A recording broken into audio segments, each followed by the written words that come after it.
Hello বন্ধুরা, কেমন আছেন আপনারা? আশা করছি আপনারা সবাই খুব ভালো আছেন। আপনাদের সবাইকে কনিলস লাইফস্টাইলে স্বাগত। আমি আপনাদের বন্ধু কনিয়া।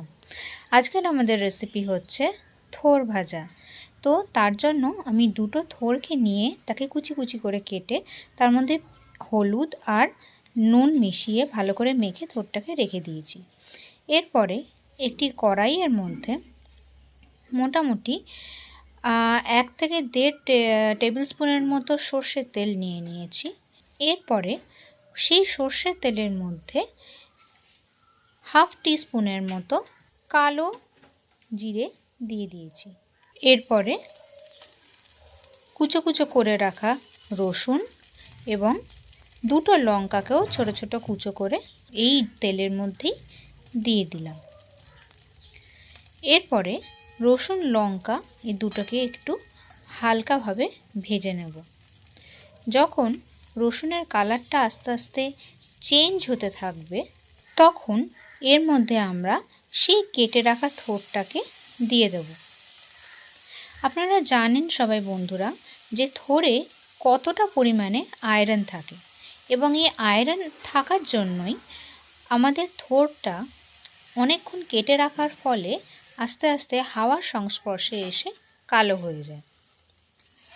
তো যাই হোক, এবারে সেই কেটে রাখা থোরটা যখন এই তেলের মধ্যে দিয়ে দিলাম রসুন এবং লঙ্কার মধ্যে, তারপরে থোরটাকে ভালো করে এই দুটোর সাথে মিশিয়ে নেব এবং ঢাকা দিয়ে থোরটাকে সিদ্ধ হতে দেব।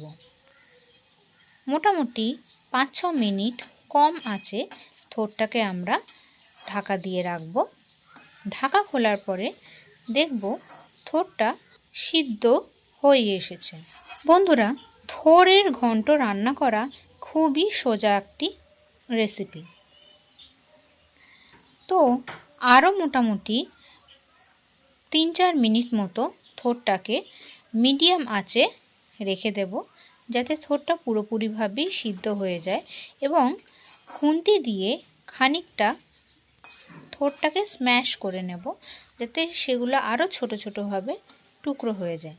তাতে করে এই থোর ভাজাটা খেতে খুব ভালো লাগে। তো দেখছেন বন্ধুরা, থোরের এই ভাজার রেসিপিটি আমাদের কমপ্লিট। থোরটা যখন সম্পূর্ণভাবে আমাদের ভাজা হয়ে যাবে তখন আমরা এটিকে পরিবেশন করে নেব। এই রেসিপিটি আপনাদের কেমন লাগলো কমেন্ট করে জানাতে ভুলবেন না এবং আমাদের চ্যানেলের সাথে যুক্ত থাকার জন্য সাবস্ক্রাইব করে বেল নোটিফিকেশানটাকেও অন করে দিতে কিন্তু ভুলবেন না। তাহলে আজকে এই অবধি, আবার দেখা হচ্ছে পরবর্তী ভিডিওতে। ততদিনের জন্য বিদায়। ধন্যবাদ।